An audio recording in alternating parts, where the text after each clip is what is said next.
عزیزان محترم، بنیادی وجہ یہ ہے کہ انسان کی حقیقت میں دو بعد پائے جاتے ہیں۔ ایک اس کا یہی ظاہری بعد ہے جسے آپ اپنی سکرین میں میری صورت میں مشاہدہ کر رہے ہیں۔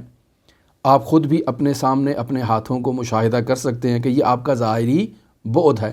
یہ جسم ہے، یہ ہاتھ ہے، یہ چہرہ ہے، یہ بال ہیں، یہ ساری جسامت ہے، یہ قد و کاٹ ہے۔ یہ انسان کا ظاہری بعد ہے جس سے انسان رابطے میں رہتا ہے۔ اور ایک انسان کا باطنی بعد ہے جو انسان کو دکھائی نہیں دیتا ہے۔ انسان کا روحانی بعد ہے، انسان کا نفس ہے، نفس ناطقہ، جس سے انسان کا رابطہ نہیں ہوتا ہے۔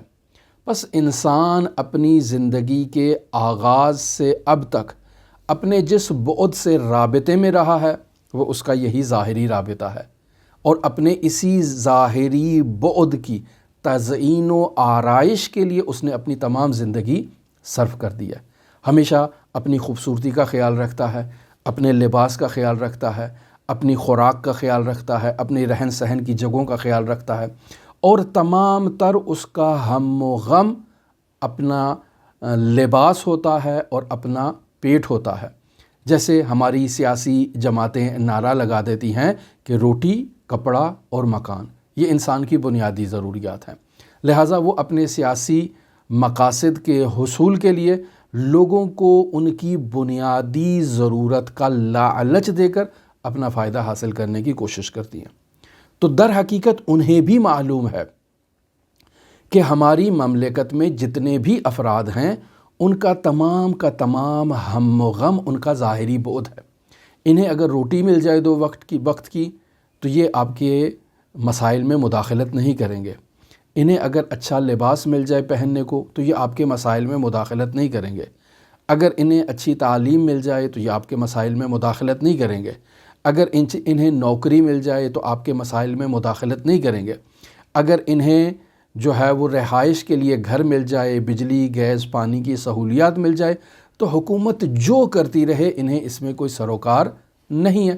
لہٰذا یقینی بات ہے کہ حکومتیں بھی اپنی جان ایسے افراد سے چھڑانے کے لیے انہیں ایسے ہی لالچوں کا لالچ دیتی ہیں کہ جو ان کے ظاہری بعد سے تعلق رکھتا ہے۔ لہٰذا روٹی، کپڑا اور مکان کا نعرہ بہت اچھا ہے۔ تو چونکہ انسان اپنی زندگی میں اپنے اس ظاہری بعد سے رابطے میں رہتا ہے اور اس کا تمام ہم و غم بچپن سے لے کر جوانی سے جو ہے وہ ادھیڑ عمر، اور ادھیڑ عمر سے بڑھاپے تک، اور بڑھاپے سے موت تک تمام کا تمام سفر جو انسان نے طے کیا ہے وہ اپنے اس ظاہری بدن سے رابطے میں اس نے گزارا ہے۔ اس کا باطنی پہلو جو اس ظاہری بدن کی تدبیر کر رہا ہے، جو اس کا باطنی پہلو ہے، جو اس کا روحانی پہلو ہے، جو اس کا نفس ناطقہ ہے، اس کی طرف اس کی توجہ نہیں ہے۔ یہ ظاہری جو پہلو انسان کا ہے، اس ظاہری پہلو کو ناپائیدار پہلو کہتے ہیں، اور وہ انسان کا باطنی پہلو جو ہے اس میں پائیداری پائی جاتی ہے۔ لہٰذا ہم لوگ اپنی تمام زندگی کو اپنے اس ظاہری پہلو کے لیے صرف کر دیتے ہیں اور اپنے اس باطنی پہلو کو نظر انداز کر دیتے ہیں جو پائیدار ہے۔ پس ناپائیدار پہلو کے لیے ساری زندگی محنت کی جا رہی ہے اور پائیدار پہلو کی طرف توجہ بھی نہیں ہے۔ جب انسان ایسے زندگی گزارے گا تو انسان نے چونکہ اپنے باطنی بعد سے رابطہ قائم نہیں کیا، اگر انسان نے باطنی بعد سے آغاز سے رابطہ قائم کیا ہوتا، درست رابطہ قائم کیا ہوتا، تو انوار الہی کی تجلیات اس انسان کے اوپر اپنی تابش کرتی۔ لہٰذا خداوند متعال سورہ رحمان کی آیت نمبر 29 میں ارشاد فرما رہا ہے، کل یوم ہوا فی شان، یعنی حضرت رب الارباب، حضرت رب العزت ہر روز ایک نئی شان میں ہے۔ نئی شان میں کیا ہے؟ یعنی ہر روز ایجاد اور ابداع کا کردار ادا کر رہا ہے۔ لا تکرار فی الوجود، وجود میں تکرار نہیں ہے۔ پس جو نعمات خداوند متعال نے ہمیں کل عطا کی وہ آج نہیں، آج نئی نعمات ہیں۔ لہٰذا ہر لحظہ ابداع اور ایجاد کا مرحلہ خداوند متعال کی جانب سے انسان کو افاضہ ہو رہا ہے، اور نئی نئی ابداع انسان تک پہنچ رہی ہے، اور اختراع اور ایجاد پہنچ رہی ہے۔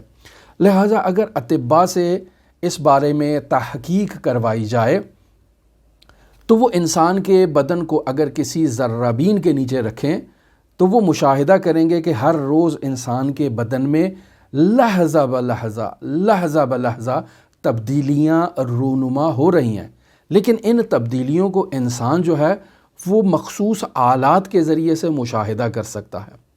انسان ظاہری طور پر اسے مشاہدہ نہیں کرتا۔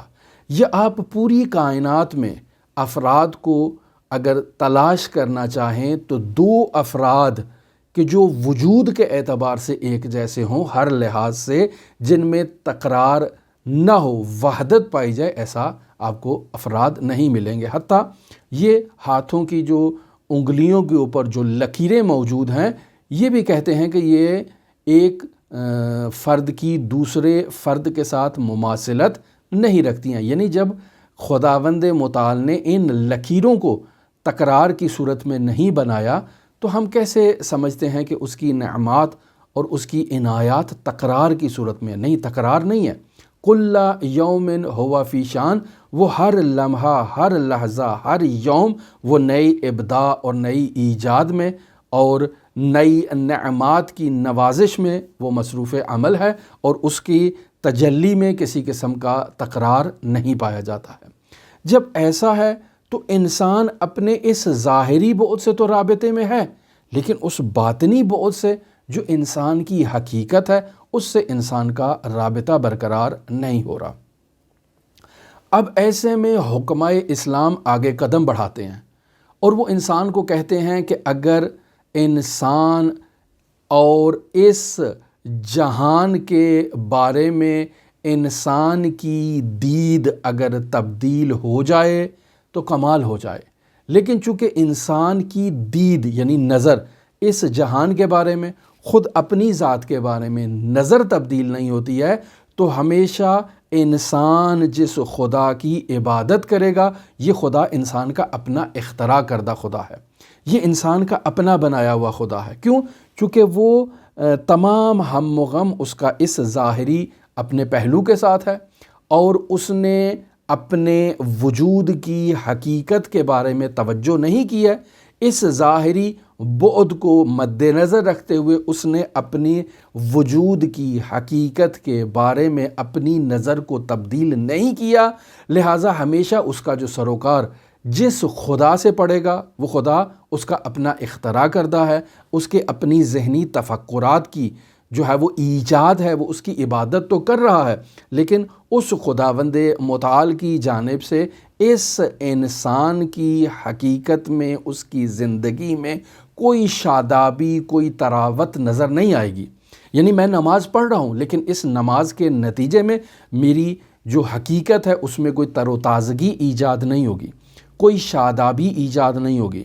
بس انسان کی روزمرہ زندگی کا اگر جائزہ لیا جائے تو اس کی زندگی میں بنیادی مشکل جو ہے وہ یہی ہے کہ انسان نے صرف اپنے ظاہری بعد سے رابطہ کیا ہے، اپنے باطنی بعد سے رابطہ قائم نہیں کیا، چونکہ اپنی حقیقت یعنی اپنے نفس ناطقہ سے رابطہ قائم نہیں کیا، لہٰذا خداوند متعال سے بھی اس کا رابطہ حضوری برقرار نہیں ہوا ہے۔ لہٰذا جس کے نتیجے میں یہ انسان خود اپنے سے بھی راضی نہیں رہے گا اور کسی دوسرے سے بھی راضی نہیں ہوگا، ہمیشہ شکایات کا انبار اس انسان کے وجود میں موجود رہے گا، یہ شکوے اور شکایتیں اور مسائل میں ہمیشہ مبتلا رہے گا۔ یہاں ایک مثال اگر آپ کی خدمت میں اس بات کو واضح کرنے کے لیے اگر پیش کی جائے تو مثال اس طرح سے دی جا سکتی ہے کہ ایک انسان ہے، وہ ایک جگہ بیٹھ گیا ہے اور شیطان کو لعن و نفرین کر رہا ہے، خدا اس پہ لعنت کرے، خدا اس کو جہنم کے قعر میں ڈال دے، یہ بہت ہی مثلاً حرامزادہ ہے، یہ ہے وہ ہے، اس قسم کی لعن و نفرین میں شیطان کے لیے یہ بیٹھا ہوا ہے اور شیطان کو برا بھلا کہہ رہا ہے۔ اب ایسے میں شیطان اس کے سامنے مجسم ہو کر آ کر کھڑا ہو جاتا ہے۔ شیطان اسے تعارف کرواتا ہے اپنا، اور آ کر کہتا ہے کہ میں وہی ہوں جس کے لیے تم اس قدر لعن و نفرین کر رہے ہو۔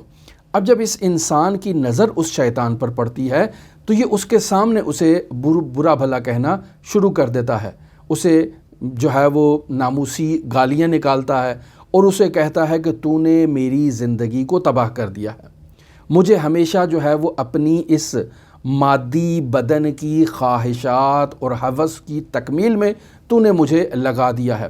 مجھے زندگی میں بہت سے ایسے مواقع ملے کہ جن مواقع میں اگر میں داخل ہو جاتا تو بہت بہتر عالی زندگی بسر کرتا اور خداوند متعال سے رابطہ برقرار کر سکتا، لیکن تو لعین نے جو ہے نا وہ میری زندگی تباہ کر دیا۔ اب شیطان بہت اطمینان کے ساتھ، بہت تسلی کے ساتھ، بہت خاموشی کے ساتھ اس کی باتیں سن رہا ہے۔ اب جب اس کی باتیں کمپلیٹ ہو گئیں تو شیطان چپ کر کے وہاں سے نکل گیا۔ اب جب شیطان نکل گیا تو یہ شخص بھی شیطان کے پیچھے پیچھے چلنا شروع ہو گیا۔ اب شیطان نے دیکھا کہ یہ میرے پیچھے آ رہا ہے تو اس کو کہا بھی کیا مسئلہ ہوا؟ ابھی تو تم بیٹھ کر مجھے اتنی لعن و نفرین کر رہے تھے کہ میں نے تمہاری زندگی کو نابود کر دیا ہے، اب تم میرے پیچھے کس لیے آ رہے ہو؟ تو کہتا ہے کہ کیا کروں، میرا تمہارے بغیر گزارا بھی تو نہیں ہے، مجھے جو زندگی میں خمار ملتا ہے وہ تمہاری ہی وجہ سے تو ملتا ہے، تو تمہارے بغیر تو میرا گزارا بھی نہیں ہے۔ ہماری کیفیت در حقیقت ایسی ہے کہ ہم اول تو ساری زندگی اسی بدن سے رابطے میں رہتے ہیں، خداوند متعال سے ہمارا کوئی انس برقرار نہیں ہوتا ہے، زندگی میں انواع و اقسام کی جو سرگرمیاں ہیں، جو کھیل و کود ہیں، اس میں ہم اپنا وقت ضائع کر دیتے ہیں اور پریشان ہیں کہ ہم نے اپنی زندگی کو ضائع کر دیا ہے، یا اس مثال کے مطابق کہ شیطان لعین نے ہمیں دھوکہ دیا ہے اور ہماری زندگی کو ضائع کر دیا ہے۔ اب زندگی تو ضائع ہو چکی ہے تو اب کیا میں اصلاح کروں؟ نہیں، اصلاح بھی نہیں کر سکتا ہوں، میں ابھی بھی انہی بیہودہ سرگرمیوں میں مصروف ہوں۔ اب یہاں شیطان آ کر مجھ سے سوال کرے گا کہ بھئی ٹھیک ہے، تمہاری زندگی تو میں نے ضائع کر دی، اب جو ہو گیا وہ تو ہو گیا، اب آئندہ کے لیے تم اصلاح کر دو۔ تو یہ کہے گا کہ میں کیا کروں، مجھے اس کے علاوہ آتا بھی تو کچھ نہیں ہے، میں ان سرگرمیوں کو چھوڑ بھی تو نہیں سکتا ہوں چونکہ اس کے علاوہ مجھے کسی چیز کا علم ہی نہیں ہے۔ تو انسان کے دو بعد ہیں، ایک یہ ظاہری جسم ہے، ایک انسان کی حقیقت ہے۔ انسان نے ساری زندگی بطالت میں صرف کر دی، ساری زندگی مصروف رہا، اب بیٹھ کر شیطان کو لعن و نفرین کر رہا ہے، تسبیح پڑھ رہا ہے اس کے اوپر۔ شیطان کہتا ہے ٹھیک ہے، جو گزر گئی وہ گزر گئی، اب آئندہ کے لیے تم اپنا راستہ لو۔ تو کہتا ہے کہ میں اور کیا راستہ لوں، مجھے اس جسم کے علاوہ کسی اور کی تو معرفت بھی نہیں ہے، میری تمام کی تمام زندگی تو یہی میرا جسم ہے، میں آج تک اسی جسم کی نمود و نمائش کے لیے، تزئین و آرائش کے لیے، خوبصورتی کے لیے، اس کی پرورش کے لیے میں نے سارا وقت تو اسی پہ گزار دیا ہے۔ ٹھیک ہے یہ وقت بطالت میں گزرا ہے، ٹھیک ہے یہ وقت بےہودگی میں گزرا ہے، لیکن گزرا تو اسی کے اندر ہے نا۔ اب تم مجھے کہو کہ ان کاموں کو چھوڑ دوں تو پھر کیا کروں، مجھے اس کے علاوہ تو اور کچھ آتا ہی نہیں ہے۔ کیوں نہیں آتا ہے؟ چونکہ انسان کا اپنے باطنی بعد سے، جو اس کا نفس ناطقہ ہے، اس سے رابطہ ہی نہیں ہے، آشنائی ہی نہیں ہے، تعلق ہی نہیں ہے۔ لہذا جب نماز کے لیے کھڑا ہوگا، تکبیرۃ الاحرام کہے گا، تب بھی اس کا خداوند متعال سے حضوری رابطہ قائم نہیں ہو رہا ہے۔ پس جب انسان کا خدا سے رابطہ قائم نہیں ہو رہا تو اس رابطہ قائم نہ ہونے کی بنیادی وجہ یہ ہے کہ انسان کا اپنے آپ سے رابطہ قائم نہیں ہے۔ پس یہاں اس مثال سے اور اس گفتگو سے یہ بات واضح ہو جاتی ہے کہ انسان کے پاس دو بعد موجود ہیں، ایک اس کا ظاہری بعد یہ جسم کی صورت میں ہے جو ناپائیدار ہے، جو تغییر ہو رہا ہے، جس میں تبدیلی ایجاد ہو رہی ہے، جس میں ثبات اور پائیداری نہیں پائی جاتی ہے، اور ایک انسان کا دوسرا بعد ہے جو اس کا روحانی پہلو ہے، جو اس کا باطنی پہلو ہے، جو اس کا نفس ناطقہ ہے، اس میں ثبات پایا جاتا ہے، لیکن انسان کا اس کے ساتھ رابطہ نہیں ہے۔ اور اگر انسان کا اس کے ساتھ رابطہ ہو جائے تو اس کی زندگی کی کیفیت تبدیل ہو جائے۔ لہٰذا دیکھیں توبہ کے باب میں انسان جب خداوند متعال کے حضور توبہ اور استغفار کرتا ہے تو وہاں بھی بنیادی شرط اس کے لیے یہی قرار دی جاتی ہے کہ انسان اب زندگی میں ایک نیا انسان بنے گا اور دوبارہ ابھی تک جو بیہودگی اور اباطیل جو کام وہ انجام دے چکا ہے دوبارہ ان کاموں کے اندر داخل نہیں ہوگا۔ توبہ تو اسی کو کہتے ہیں۔ اگر انسان آج زبان سے استغفار کر لے اور دوبارہ اسی کام میں مصروف ہو جائے تو اسے توبہ نہیں کہتے ہیں۔ توبہ در حقیقت بازگشت کا نام ہے۔ انسان نے اگر کوئی غلط کام کیا ہے تو لوٹ آئے پروردگار کی جانب اور پروردگار سے عہد و پیمان کرے کہ دوبارہ اس راستے پر نہیں چلے گا۔ لیکن میں ایک غلط کام کی طرف جا رہا ہوں، اس طرف سے توبہ بھی کر رہا ہوں، دوبارہ پھر اسی طرف چلا جاتا ہوں، اسے توبہ نہیں کہا جاتا۔ تو ہم چونکہ اپنے ظاہری بعد کے علاوہ اپنے باطنی بعد سے رابطے میں نہیں ہیں، جس قدر بھی اپنے اعمال پر استغفار کرتے رہیں، توبہ کرتے رہیں، چونکہ باطنی بعد سے تعلق نہیں ہے، رابطہ نہیں ہے، دوبارہ اسی ظاہری جسم کی طرف ہم واپس لوٹ جائیں گے۔ اور اگر انسان کا رابطہ اس کے باطن سے جو کہ مضبوط نہیں ہے تو انسان کو ان دینی وظائف کی ادائیگی کا کوئی فائدہ نہیں ہے۔ اب آپ کہیں کہ بھئی مولانا صاحب نے کہہ دیا دینی وظائف کی ادائیگی کا فائدہ نہیں ہے تو بس چھوڑ دیتے ہیں۔ نہیں عزیزان، یہ دینی وظائف ادا کرنا پھر بھی ہمارے لیے ضروری ہے، چونکہ وظیفہ ہے۔ اسقاط تکلیف کے لیے ہمیں ان وظائف کو انجام دینا ہے، نماز پڑھنی ہے، روزہ رکھنا ہے، لیکن یہ نماز ہمیں معراج تک نہیں پہنچا رہی ہے، یہ روزہ ہمیں ان ملکوت اعلیٰ کی طرف منتقل نہیں کر رہا ہے۔ کیوں؟ چونکہ باطنی بعد سے ہمارا رابطہ نہیں ہے۔ لیکن یہ جسم پھر بھی موظف ہے، اس کا وظیفہ ہے کہ نماز کو ادا کرے، روزے کو باقاعدگی کے ساتھ کرے اور باقی جو عبادات ہیں ان کو انجام دے۔ یہاں ایک اور مثال بھی آپ کی خدمت میں بیان کرتا چلوں کہ اگر انسان کو نصیحت کی جائے تو ایسے انسان کو نصیحت کا بھی کوئی فائدہ نہیں ہے۔ کیوں فائدہ نہیں ہے؟ چونکہ اس کا اپنے باطن سے جو ایک پائیدار بعد ہے اس سے اس کا رابطہ ہی نہیں ہے۔ اس کا تو رابطہ صرف جسمانی بعد سے ہے۔ آپ اس کو احادیث سناتے جائیں، اس کو قرآن مجید کی آیات سناتے جائیں، اسے مرحوم قاضی کے واقعات سناتے جائیں، ان کو جو ہے وہ کرامات ائمہ معصومین کے معجزات بیان کرتے جائیں، لیکن اس کو فائدہ نہیں ہوگا۔ کیوں فائدہ نہیں ہے؟ چونکہ اس کا اس معنوی بعد سے رابطہ نہیں ہے، صرف ظاہری بعد سے رابطہ ہے کہ جو اس کا جسم ہے۔ لہٰذا رابطہ قائم نہ ہونے کی صورت میں ان نصیحتوں کا بھی اس کو کوئی فائدہ نہیں ہے۔ یہاں ایک اور مثال نصیحت سے متعلق لوں کہ ایک انسان اپنے بچے کو جو ہے، چھوٹے بچے کو جب وہ غلط کام کرتا تو اسے مارتا، پیٹتا۔ کوئی شخص اس کے پاس آیا، اس نے کہا تم ایسا کیوں کر رہے ہو؟ یہ تو بچہ ہے، ناسمجھ ہے، اسے معلوم نہیں ہے کہ اس نے جو کام انجام دیا ہے یہ کام درست ہے یا نہ درست ہے، اسے اس بات کا کیا علم ہے؟ تمہاری یہ ذمہ داری ہے کہ تم اسے پیار سے سمجھاؤ کہ بیٹا یہ کام نادرست ہے، اس کام کو اپنی زندگی میں تم نے انجام نہیں دینا ہے۔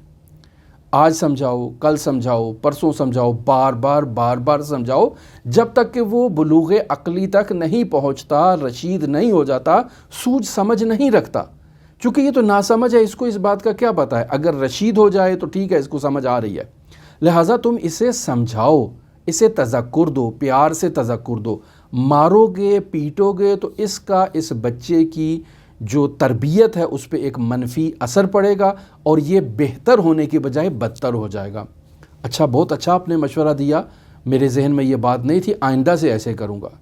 لہٰذا دوبارہ بچے نے غلط کام کیا تو اب والد آغاز میں اسے نصیحت کر رہا ہے، بیٹا یہ کام غلط ہے، ایسا نہیں کرنا چاہیے، یہ کام گناہ ہے، برا ہے، اس کام سے انسان کی زندگی تباہ ہو جاتی ہے۔ یہ چھوٹے بچے کو سمجھا رہا ہے، اور یہ کچھ جملے نصیحت کہنے کے بعد اب اس بچے کو گالیاں دینا شروع کر دیں، ماں بہن کی گالیاں، لعن و نفرین کرنا اس کو شروع کر دی، اور پھر گالیاں دینے کے بعد اب جوتا اٹھایا یا کوئی لکڑی اٹھائی یا اپنی بیلٹ اٹھائی اور بچے کو مارنا بھی شروع کر دیا۔ تو اب اس انسان نے پہلے نصیحت کا سہارا لیا، پھر گالم گلوچ کا سہارا لیا اور پھر پٹائی کا سہارا لیا۔ تو اب یہاں سوال کوئی شخص کرے کہ بھئی آپ نے تو اس کو نصیحت کرنی تھی، نصیحت کر دی، بات ختم، اب یہ گالیاں دینا یہ کیا کردار رکھتا ہے تربیت اولاد میں، یا یہ مارنا یہ کیا کردار رکھتا ہے تربیت اولاد میں؟ تو اس کی بنیادی وجہ یہ ہے کہ اس نے کان سے نصیحت تو سنی، لیکن اس نصیحت نے اس والد کے وجود میں انقلاب برپا نہیں کیا، اس والد کو ایک نئے انسان میں تبدیل نہیں کیا، لہٰذا یہ اس نصیحت کو سنا، نصیحت پر عمل بھی کیا، لیکن دوبارہ واپس اسی راستے پہ چلا گیا، چونکہ اسے کوئی اور راستہ آتا ہی نہیں ہے۔ عین اسی طرح جس طرح وہ گناہ گار شخص ہے، گناہ کرتا ہے، پھر توبہ کرتا ہے اور پھر دوبارہ گناہ کے راستے پہ چلا جاتا ہے۔ بھئی اب کیوں توبہ کے بعد دوبارہ اس راستے کی طرف واپس جا رہے ہو؟ چونکہ مجھے کوئی اور راستہ تو آتا نہیں ہے، یہی ایک راستہ ہے جس راستے پر میں چل رہا ہوں، ٹھیک ہے، توبہ کر لیا، اب دوبارہ اسی راستے پہ آ گیا ہوں۔ تو یہ عزیزان، چونکہ انسان کا اس کے باطنی بعد سے رابطہ نہیں ہے، اس وجہ سے وہ مشکلات کا شکار ہے۔ یہ ہماری روزمرہ زندگی میں آپ مشاہدہ کر لیں، میاں بیوی ہیں، آپس میں رابطہ قائم نہیں ہو رہا ہے، درست رابطہ قائم نہیں ہو رہا، درست عاطفی رابطہ قائم نہیں ہو رہا۔ بنیادی وجہ کیا ہے؟ بنیادی وجہ یہ ہے کہ ہماری ثقافت مغربی ثقافت کی یلغار کی وجہ سے متاثر ہوئی ہے۔ ہماری ثقافت ہندی ثقافت کی یلغار سے متاثر ہوئی ہے۔ ہندی ثقافت سے مراد وہی ثقافت ہے کہ جو مغربی ثقافت ہے، یا وہ ثقافت کے جو آئین اسلام سے متضاد ہے۔ ہم کسی کی اہانت نہیں کرنا چاہ رہے یہاں پر۔ لہٰذا آپ دیکھیں کہ ہمارے معاشرے میں لوگ فلمیں دیکھتے ہیں، ڈرامے دیکھتے ہیں اور مختلف قسم کے اداکاروں سے متاثر ہوتے ہیں، اور پھر اس فلم کی سٹوری کو یا ڈرامے کی سٹوری کو اپنی زندگی میں جو ہے وہ متوقع رکھتے ہیں، اس کو ان کی توقع ہوتی ہے کہ ویسے ہی ان کی زندگی میں بھی وہ آئے، یعنی اپنی زندگی میں ان کرداروں کو ڈھالنے کی کوشش کرتے ہیں۔ اگر نہ اتر پائیں تو جھگڑا ہوتا ہے، یعنی ہماری زندگی میں آہستہ آہستہ زندگی گزارنے کے اصول مغربی ہو چکے ہیں۔ جب ہم اپنے مشرقی گھر میں آتے ہیں تو دیکھتے ہیں کہ وہ مغربی جو ثقافت وہاں اس ڈرامے میں ہمیں نظر آئی تھی وہ ہمارے گھر میں نہیں ہے، تو پھر اب برتن ٹوٹ رہے ہیں، لڑائی جھگڑا ہو رہا ہے، مسائل ہو رہا ہے۔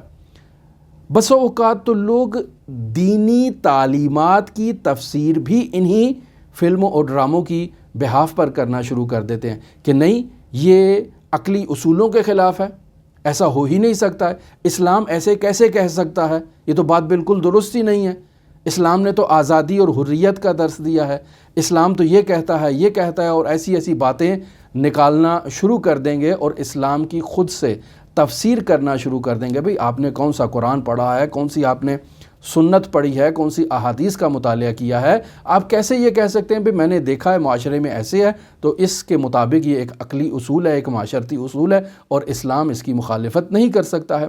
تو عزیزان، کیوں ایسا ہو رہا ہے؟ چونکہ ہمارا تمام کا تمام محور ہمارا ظاہری بعد ہے، ہم نے اپنے باطنی بعد سے، اپنے روحانی بعد سے، اپنے نفس ناطقہ سے رابطہ قائم نہیں کیا، اس وجہ سے ہم مشکلات کا شکار ہیں۔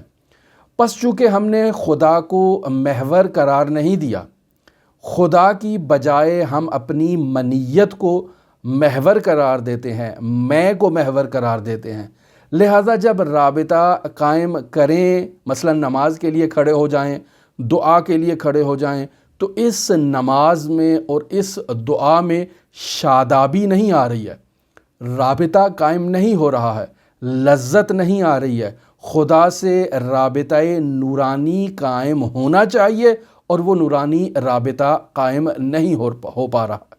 ہم دعا کر رہے ہیں لیکن یہ دعا دل سے نہیں اٹھ رہی ہے، دل سے رابطہ برقرار نہیں ہو رہا، چونکہ انسان نے خدا سے رابطہ ذہنی کیا، یعنی وہ دعا میں نے حفظ کر رکھی تھی، میرے ذہن نے زبان کو آرڈر دیا اور وہ الفاظ دعا کے میری زبان پر جاری ہوئے، تو پس رابطہ خدا سے ذہنی ہے، جوارحی ہے، یعنی اعضاء و جوارح کے ذریعے سے ہے، زبان ہلی اور رابطہ قائم کر رہی ہے۔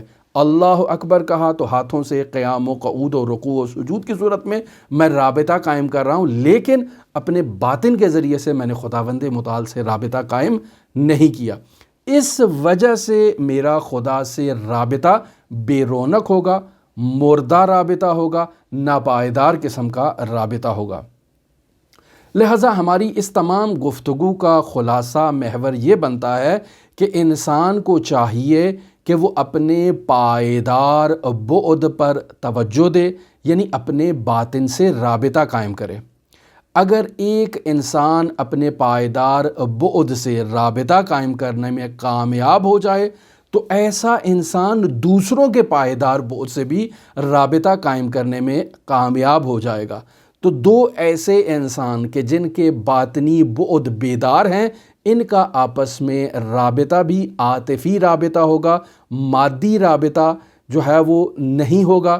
ان دونوں کا آپس میں رابطہ جو ہے وہ الہی رابطہ ہوگا، اور ناپائیدار بعد سے ہٹ کے پائیدار بعد کی طرف توجہ دے کر ان کا آپس میں رابطہ ہوگا، تو ان کی زندگی میں کامیابی بھی آئے گی اور پہلے کی نسبت ان کی زندگی میں تبدیلی بھی واضح طور پر نمایاں ہوگی اور نظر آئے گی۔ لہٰذا ہم کیا کرتے ہیں اپنی زندگی میں؟ ہمارے ہاں بچہ پیدا ہوتا ہے، ہم اس بچے کی آغاز ہی سے تربیت کی بنیاد اسی جسمانی بعد کے اوپر رکھتے ہیں۔ کیا کرتے ہیں؟ ابھی بچہ پیدا ہو گیا، فوراً اس کی انشورنس کروا دی جائے تاکہ اس کی تعلیم و تربیت و ازدواج و تشکیل خاندان و آئندہ کا مستقبل سیکیور ہو جائے، لہٰذا وہاں پیسے ڈالنا شروع کر دیں گے۔ اب بچے کے لیے پیسے جمع کرنا شروع کر دیں گے، اس کا پیمپر لے کر آنا ہے، اس کے لیے اچھے کپڑے لے کر آنا ہے۔ بعض لوگ تو بچے کی پیدائش سے پہلے باقاعدہ ان کے لیے کمرہ تیار کر دیتے ہیں، اس کی سجاوٹ شروع کر دیتے ہیں، انواع و اقسام کے کھلونے وہاں لا کر سجانا شروع کر دیتے ہیں۔ یہ کیا ہے؟ جسمانی بعد کی تربیت ہو رہی ہے۔ بچہ آیا، بہترین سکول میں اس کو بھیجا، بہترین خوراک، بہترین پوشاک، بہترین لباس، یہ ہماری ساری تربیت جو ہو رہی ہے اس کے جسمانی بعد کی ہو رہی ہے۔ اچھی تعلیم دی، اچھی جو ہے وہ اس کی ظاہری تربیت کی۔ در حقیقت ہم ایسا کیوں کر رہے ہیں؟ ہم ایسا کر رہے ہیں در واقع ہم ایک قسم کی انویسٹمنٹ کر رہے ہیں، سرمایہ کاری کر رہے ہیں۔ کل یہ بچہ جوان ہوگا، کسی اچھی ملازمت میں آ جائے گا تو یہ بڑھاپے میں ہمارا سہارا بنے گا۔ لہٰذا آپ دیکھیں ہمارے معاشرے میں بچے کی زیادہ ڈیمانڈ ہوتی ہے۔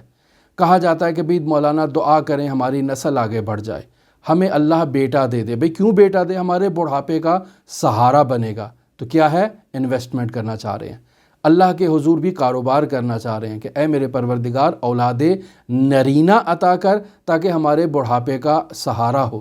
خوب آپ کو وجود کس نے دیا؟ اللہ نے۔ رزق کس نے دیا؟ اللہ نے۔ تو کیا بڑھاپے میں وہ آپ کو تنہا چھوڑ دے گا؟ جو آپ ابھی اولاد کا تقاضا کر رہے ہیں اور اللہ سے اولاد مانگ رہے ہیں، لیکن چونکہ ہم اسی ظاہری بعد پر اکتفا کیے ہوئے ہیں، باطنی پہلو اور باطنی بعد اور روحانی جو انسان کا حصہ ہے اس سے ہمارا رابطہ قائم نہیں ہوا ہے، لہٰذا ہم نے بچوں کی تربیت اس انداز میں کی۔ اب متقابلاً جو بچے ہیں ہمارے گھروں میں وہ بھی اپنے والدین کو ATM مشین سمجھتے ہیں، چونکہ ان کی تربیت ایسی ہو رہی ہے۔ وہ بھی والدین کو کہیں گے کہ مجھے فلاں کھانا چاہیے، فلاں لباس چاہیے، فلاں برانڈ کا جوتا چاہیے، فلاں یونیورسٹی میں یا فلاں کالج میں نے جانا ہے، آج میں نے اپنے دوستوں کو پارٹی دینی ہے۔ لو مختلف انواع و اقسام کی باتوں سے والدین سے پیسے لیں گے، اور اگر والدین انہیں پیسہ نہیں دیں گے تو گھر میں جھگڑا ہوگا، والدین سے ناراض ہو جائیں گے، گھر سے روٹھ کے باہر چلے جائیں گے۔ یہ وہ چیزیں ہیں جنہیں ہم اپنی زندگی میں مشاہدہ کرتے ہیں۔ بنیادی وجہ کیا ہے؟ بنیادی وجہ یہی ہے کہ خود والدین نے بھی انسان کی حقیقت اسی ظاہری بعد اور ظاہری جسم و جسمانیت کو سمجھ رکھا تھا، اور اولاد بھی اسی طرح سے تربیت آئی ہے، اور اس اولاد کا بھی رابطہ اسی ظاہری بعد سے ہے، روحانی بعد سے نہیں ہے۔ لہٰذا جب یہ بچہ جوان ہوتا ہے، اچھی تعلیم حاصل کر لیتا ہے، اگر واقعاً اچھی تعلیم حاصل کر لے، اچھا روزگار اختیار کر لیتا ہے، اگر واقعاً آج کل کے معاشرے میں اچھے تعلیم یافتہ افراد کو اچھا روزگار نصیب ہو جائے، تو اب کیا کرتا ہے؟ یہ بچہ اپنی زندگی کی طرف متوجہ ہوتا ہے، اس نے اپنے شادی کرنی ہے، اپنے بچے پیدا کرنے ہیں، اور وہی کام جو اس کے والدین نے کیا تھا اب وہی کام سارے کا سارا اس بچے نے اپنی اولاد کے لیے تکرار کرنا ہے۔ لہٰذا والدین کے ساتھ تو یہ ممکن نہیں ہے، والدین کو چھوڑ دیتا ہے، اپنا مستقل گھر لے لیتا ہے، پھر والدین آتے ہیں اور آ کر شکوہ کرتے ہیں کہ ہماری اولاد نے ہمارے ساتھ زیادتی کر دی، ہمیں چھوڑ دیا، بڑھاپے کا سہارا نہیں بنا، ہمیں دیتا نہیں ہے، جو کچھ بھی آتا ہے وہ بیوی کو لا کے دے دیتا ہے، ہماری بات نہیں سنتا ہے، جو کچھ بھی کرتا ہے خدمت وہ اپنی بیوی کی کرتا ہے یا اپنی ساس کی کرتا ہے۔ یہ وہ چیزیں ہیں جسے آپ اپنے معاشرے میں مشاہدہ کرتے ہیں۔ بنیادی وجہ کیا ہے؟ والدین نے اپنے ظاہری بعد پر توجہ دی، باطنی بعد پر توجہ نہیں دی۔ والدین نے اولاد کو بھی جسمانی اور ظاہری بعد پر توجہ دی اور ان کی روحانی تربیت میں غفلت کی۔ نتیجہ کیا نکل رہا ہے کہ آج اولاد ہے اس کے ساتھ رابطہ معنوی برقرار نہیں ہو رہا اور معنوی تربیت نہیں ہو پا رہی ہے۔ لہٰذا عزیزان محترم، آیت اللہ مرزا جواد آغا ملکیہ تبریزی اپنی کتاب لقاء اللہ کے صفحہ نمبر 175 میں اس مسئلے کا حل بتا رہے ہیں، اور وہ فرماتے ہیں کہ وہ افراد جن کے دل پر ہستی کے آثار کی تابش ہوتی ہے، یعنی باطن کے آثار اس کے وجود پر اور ان کے دل پر جب تابش کر رہے ہیں، اور پھر ایسا انسان بعض ظلمانی حجابات کو دور کر دیتا ہے اپنے نفس سے اور معرفت نفس کی طرف قدم بڑھاتا ہے، اور پھر اس کے بعد سوچتا ہے معرفت نفس کے بارے میں، تو آہستہ آہستہ ایسا انسان تمام ظلمانی حجابات کو اپنے وجود سے دور کرتا چلا جائے گا۔ کون سے ظلمانی حجابات؟ وہ ظلمانی حجابات جو خیال کی صورت میں اس کی طرف آ رہے ہیں، جو خود صورت اور ماہیت کی صورت میں اس کے قریب آ رہے ہیں۔ لہٰذا جب انسان ظلمانی حجابات سے دور ہوتا ہے تو ایسا انسان حقیقت میں اپنے نفس ناطقہ کی حقیقت کو صورت کے بغیر مشاہدہ کرتا ہے، مادے کے بغیر مشاہدہ کرتا ہے، اور اپنی حقیقت کو درک کرنے میں اور سمجھنے میں کامیاب ہو جاتا ہے۔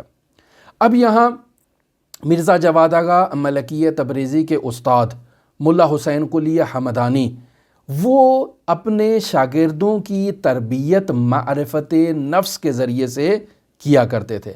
لہٰذا وہ یوں بیان کرتے ہیں کہ اگر انسان اپنی حقیقت کی نورانیت کی طرف متوجہ ہو جائے تو انسان صورت اور حد کے بغیر، یعنی ماہیت کے بغیر، اپنے نفس کی نورانیت کو اور اپنی حقیقت کی نورانیت کو مشاہدہ کرے گا۔ اب عوالم عالیہ کی ترقی کا راستہ ایسے انسان کے لیے کھل جائے گا چونکہ اس نے اپنے نفس کی اور اپنی حقیقت کی نورانیت کو مشاہدہ کر لیا ہے، اور پھر ایسا انسان جس قدر بھی سیر کرے گا یہ اس کا اثر مشاہدہ کرے گا، جس قدر بھی عبادت کرے گا اس عبادت کے اثر کو مشاہدہ کرے گا، جس قدر بھی دعا کرے گا اس دعا کے اثر کو مشاہدہ کرے گا۔ لہٰذا آیت اللہ مرزا جواد آغا ملکیہ تبریزی ایک خط لکھتے ہیں آیت اللہ سید محمد حسین حسینی اصفہانی، جو مشہور و معروف ہیں کومپانی کے نام سے۔ مرحوم آیت اللہ شیخ محمد تقی بہجت فومنی کے استاد بھی ہیں اور ایک نہایت ہی گراں قدر شخصیت ہیں۔ مختلف واقعات بھی ہم ان سے اپنی گفتگو میں لابلا طور پر نقل کر چکے ہیں، یعنی مختلف واقعات نقل ہوئے ہیں ان سے بھی۔ یہ آیت اللہ مرزا جواد آغا ملکیہ تبریزی آیت اللہ محمد حسین اصفہانی کو خط میں لکھتے ہیں کہ جب ہمارے پاس کوئی سالک آتا ہے تربیت کے لیے تو اس سالک کی سلوکی مراحل کے ابتدائی سفر میں ہم اسے یوں تربیت کرتے ہیں کہ اسے کہتے ہیں کہ موت کے بارے میں سوچنا شروع کر دو۔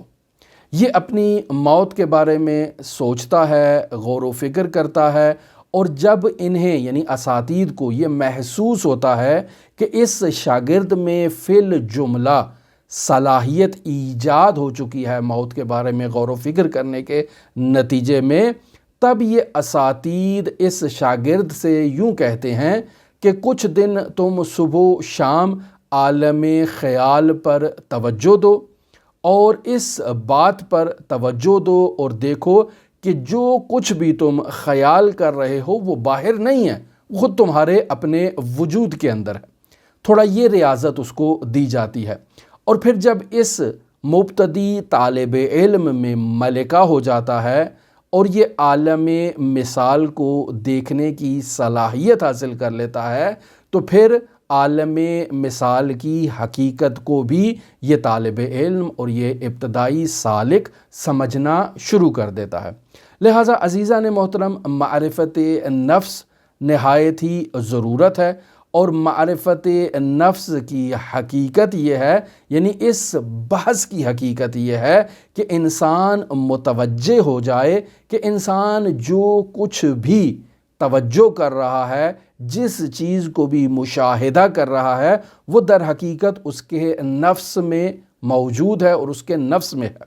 اگر انسان حضوری طور پر اس مطلب کی طرف توجہ کر لے، یعنی جو اس نے چیز سوچی ہے اس چیز کو اپنے حقیقت کے قریب لے آئے اور اس سے حضوری رابطہ قائم کرنا شروع ہو جائے، تو اب ایسے انسان کو کسی اور استاد کی ضرورت نہیں ہے، چونکہ یہ بہترین مربی خود اپنا بن چکا ہے۔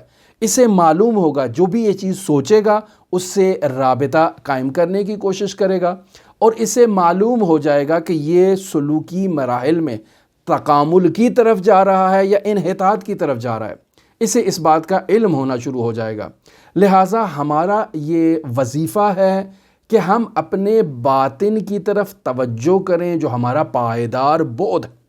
اگر انسان اپنے باطن کی طرف توجہ کرنا شروع کر دے تو یقین رکھیں کہ یہ باطن عالم رؤیا میں بھی انسان سے جدا نہیں ہوگا، اور عالم رؤیا میں بھی انسان کا اپنے باطن سے رابطہ پختہ اور مضبوط ہوگا۔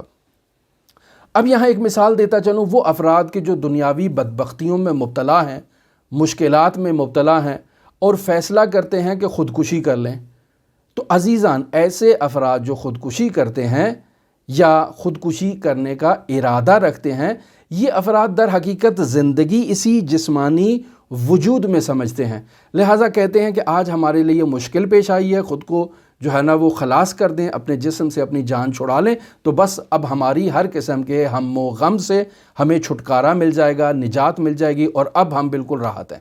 نہیں عزیزان، باطنی بعد سے در حقیقت یہ غافل ہیں۔ وہ تمام مشکلات کے جو اس ظاہری بعد میں تھیں، وہ اس کے باطنی بعد میں بھی ایجاد ہو چکی ہیں اور اپنا اثر چھوڑ چکی ہیں۔ اب اگر یہ خودکشی کر کے اپنی جان چھڑانا چاہے گا تو ایک اور گناہ کی ثقالت اس کے وجود پر ایجاد ہو جائے گی۔ یہ سوچ رہا ہے کہ میں خلاص ہو جاؤں گا، میں راحت ہو جاؤں گا، میں آسائش اور سکون کی حالت میں آ جاؤں گا، در واقع اس خودکشی کرنے کے نتیجے میں یہ مزید بدبختیوں میں، فلاکتوں میں اور تباہیوں میں مبتلا ہو چکا ہے۔ بس عزیزان، آج کی ہماری گفتگو کا محور اور خلاصہ یہ بنتا ہے کہ انسان کو معرفت نفس پر توجہ دینا چاہیے، اور معرفت نفس کی بحث کا خلاصہ یہ بنتا ہے کہ انسان کے دو بعد ہیں، ایک اس کا جسمانی پہلو ہے، ایک اس کا روحانی، معنوی اور باطنی پہلو جسے نفس ناطقہ کہیں وہ ہے۔ انسان کو اس باطنی بعد سے رابطہ قائم کرنے کی ضرورت ہے، خود بھی رابطہ قائم کرے، اپنی اولاد کی تربیت میں بھی اس معنوی بعد کو محور قرار دے۔ جب انسان کا اس معنوی بعد سے رابطہ مضبوط ہو جائے گا تو اس معنوی پہلو یعنی اپنے نفس ناطقہ سے رابطے کے نتیجے میں اس انسان کا خدا سے رابطہ بھی مضبوط ہو جائے گا، اس انسان کا حضرات ائمہ معصومین علیہم الصلاۃ والسلام سے رابطہ بھی مضبوط ہو جائے گا، اس انسان کو دعاؤں میں، عبادات میں لذت آئے گی، اس کی رغبت ایجاد ہوگی کہ یہ دعاؤں اور عبادات کی طرف رجوع کرے۔ لہٰذا گفتگو کا خلاصہ یہ ہے کہ ہمیں اپنے باطنی بعد یعنی نفس ناطقہ کی طرف متوجہ ہونا ہے، من عرف نفسہ فقد عرف ربہ کی طرف متوجہ ہونا ہے۔ اگر رب کی معرفت چاہتے ہیں، رب سے لقاء چاہتے ہیں، رب سے انس لگانا چاہتے ہیں، تو نفس سے رابطہ برقرار کرنا یہ بنیادی مقام ہے، بنیادی چیز ہے جس کی طرف توجہ کرنی چاہیے، جس سے آج تک ہم غافل ہیں۔ ہماری دعا ہے کہ خداوند متعال ہماری اصلاح فرمائے، ہمیں یہ توفیق دے کہ ہم اپنے باطنی بعد سے رابطہ قائم کر سکیں اور اس کی تربیت کر کے ہم خداوند متعال سے ملکوتی رابطہ قائم کرنے میں کامیاب ہو جائیں۔ آپ تمام عزیزان کے لیے امام علی ابن موسیٰ رضا علیہ الاف و تحیت و ثنا کی نورانی بارگاہ میں نائب و زیارہ بھی ہیں اور دعا گو بھی ہیں۔ اللہم صلی علی محمد و آل محمد وعجل فرج قائم آل محمد۔